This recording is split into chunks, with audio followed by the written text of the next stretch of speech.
Então, bem-vindo novamente. Essa é uma aula da disciplina de transferência de calor, né, do curso de Engenharia Mecânica aqui da UFVJM. Então, nessa aula a gente vai dar continuidade ao estudo da transferência de calor em paredes compostas, né? Então, lembrando que na aula passada a gente definiu as resistências térmicas de condução, convecção e radiação. Nesse vídeo a gente vai ver como é que a gente vai utilizar esse conceito de resistência térmica, né, para a solução da transferência de calor em paredes compostas. Para isso, a gente vai utilizar uma analogia que existe entre a transferência de calor, né, e os circuitos elétricos, que foi, de certa forma, apresentada na aula passada. Então, a gente vai utilizar essa analogia para desenvolver o que a gente chama de circuitos térmicos equivalentes. Beleza? Então, vamos lá. Então, vamos começar, né, estabelecendo de forma mais clara, né, essa analogia que existe entre a transferência de calor, né, e os circuitos elétricos. Então, lá da física, né, a gente já aprendeu, né, como é que a gente representa circuitos elétricos básicos, né, formados basicamente por condutores e resistências, né, resistências ômicas. Né. Então, nos circuitos que a gente costumava representar na física, né, a gente tinha um condutor, né.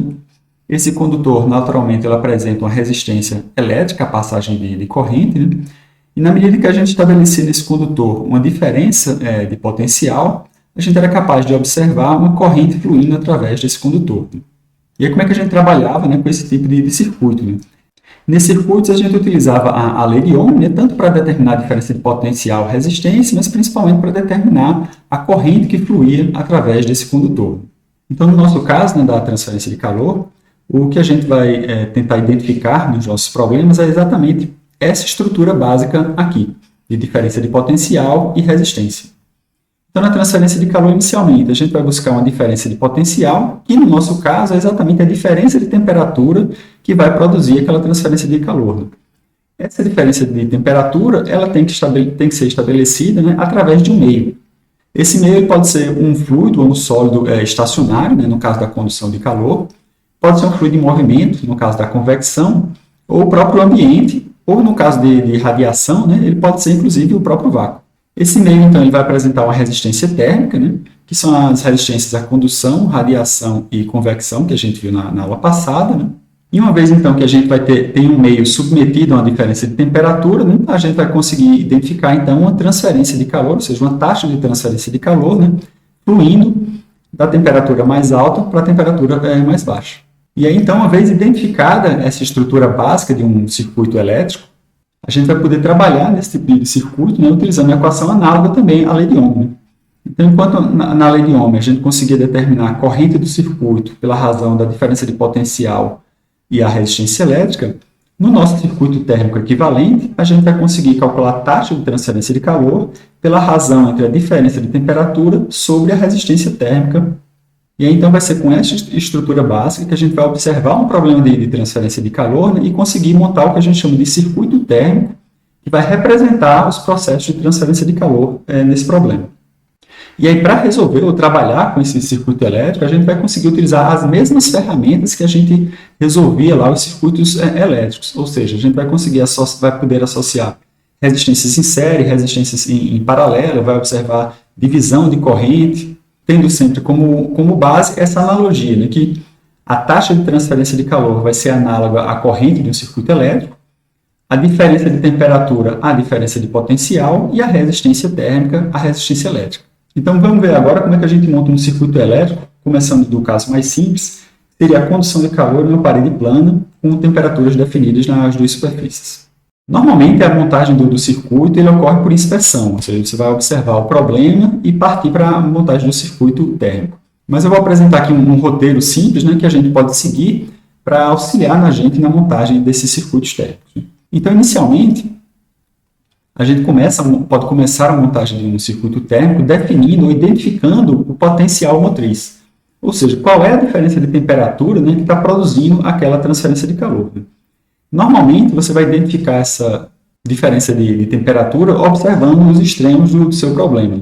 No nosso caso aqui mais simples, de parede plana, a diferença de temperatura que produz a transferência de calor através dessa parede seria a temperatura T1 e T2.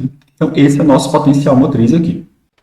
O segundo passo é exatamente definir os nós ou as superfícies de interesse entre o potencial motriz. Né? Esses nós, ou superfícies de interesse, normalmente eles vão estar localizados em superfícies, né? Na interface entre dois materiais, por exemplo, Essa interface pode ser entre dois sólidos ou entre um sólido e um fluido, ou o nó pode estar localizado também no próprio ambiente, que seria o caso de convecção ou de radiação. Uma vez definido os nós, né, você vai identificar os modos de transferência de calor que existem entre esses nós. Né? E uma vez identificado o modo de transferência de calor, você vai conectar esses nós utilizando as respectivas resistências. Né? No nosso caso aqui, então, basicamente, a gente tem um nó aqui na temperatura T1, o outro na temperatura T2. Como o meio entre essas duas temperaturas é um meio sólido, então a gente vai ter uma resistência à condução entre esses dois nós. Né? Dando um passo para frente, a gente vai conectar essas resistências em série ou em paralelo. Né? No nosso caso aqui, a gente vai ter basicamente uma única resistência, mas a gente vai ver exemplos a seguir que você pode ter várias resistências em série ou em paralelo, ou seja, vários modos de transferência de calor ou diferentes materiais. Né? Por fim, o último passo é representar as taxas de transferência de calor, definindo o sentido da transferência de calor. Né? Então, vamos passar para outra tela agora para a gente montar um circuito térmico dessa parede aqui. Ok, então dando seguimento agora, a gente vai montar um circuito térmico equivalente, né, desse processo de transferência de calor aqui através de uma parede plana. Né? Então, o primeiro passo lá do roteiro é definir o potencial, né, desse processo de transferência de calor. Aqui, como a gente tem basicamente uma condução numa parede plana, né, o potencial que move essa condução de calor é exatamente a diferença de temperatura entre as duas superfícies dessa parede aqui. Então, vamos representar aqui o potencial, né, T1 e T2, né? O segundo passo seria definir os nós de interesse. Né? Aqui a gente tem basicamente duas superfícies, né? Uma superfície localizada no ponto 1 e aqui no ponto 2, a uma distância L cada um. Então aqui a gente vai ter basicamente dois nós. Né? O próximo ponto, então, seria identificar os modos de transferência de calor, né, entre os nós, né, e representar as resistências. Né?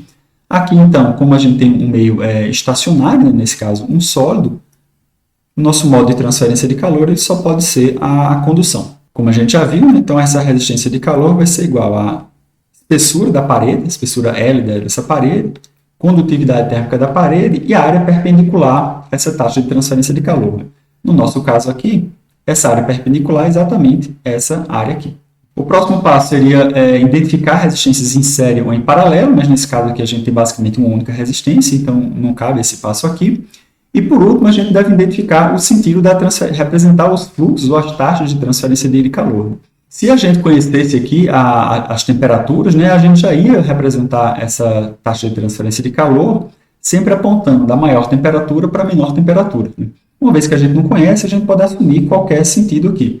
Desde que, obviamente, a gente mantenha uma coerência. Né? Então, se essa taxa de transferência de calor, por exemplo, ela está vindo aqui da esquerda para a direita no nó 1, ela só pode ser representada aqui saindo do nó 2. Caso contrário, a gente não teria aqui, por exemplo, um regime permanente. Beleza? Então, esse é o circuito térmico para esse caso mais simples. Né? E aí, beleza, uma vez montado esse circuito térmico, né, como é que a gente trabalha com ele, né, para determinar as variáveis de interesse aqui nesse nosso problema. Né? E aí, como eu falei anteriormente, né, o que a gente usa aqui são as mesmas ferramentas lá de circuitos elétricos. Né?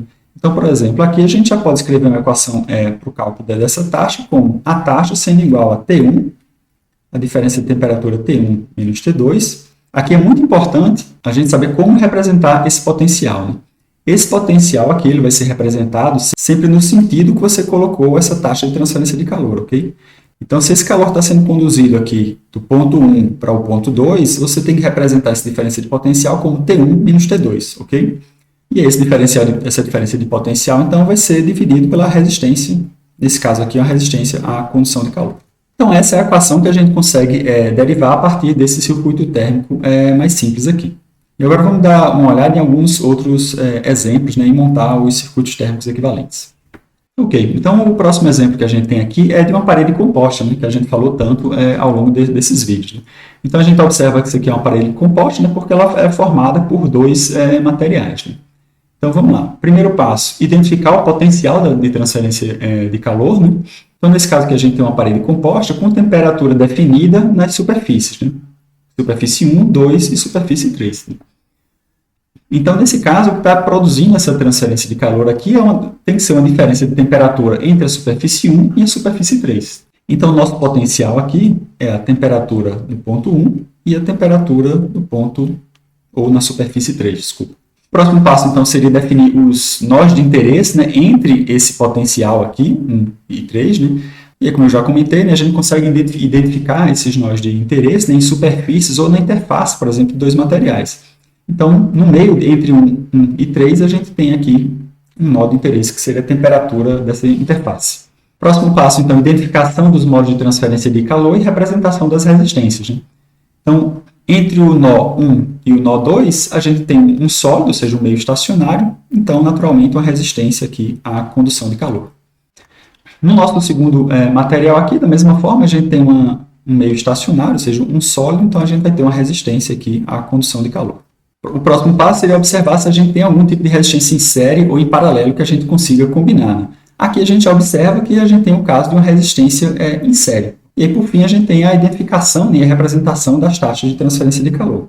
Nesse caso, mais uma vez, né, eu não conheço aqui a magnitude das temperaturas, então vou representar aqui a taxa de transferência de calor entrando no nó 1, e aí eu só posso representar a taxa aqui saindo no nó 3. E aí, ok, agora a gente tem uma representação de um circuito térmico equivalente, né, de um processo de transferência de calor em uma parede composta. Então, aqui a gente vai poder montar equações de taxas entre o nó 1 e o nó 2, ou entre o nó 2 e o nó 3, e também entre o nó 1 e o próprio nó 3, da seguinte forma. Então, aqui a gente vai poder escrever que essa taxa de transferência de calor vai ser igual a T1 menos T3, né, observando o sentido do fluxo, sempre no sentido do fluxo, T1 menos T3. E aí, entre o nó 1 e o nó 3, a gente tem duas resistências em série, né? E aí, lembrando lá de circuitos térmicos, né, como é que a gente associa resistências em série, né? A gente soma essas resistências, né? Então, vai ser L1, K1 vezes a área, mais L2, K2 vezes a área, né? E essas duas resistências aqui é exatamente o que a gente chama de resistência total equivalente desse circuito, né? Que seria o somatório das resistências em série.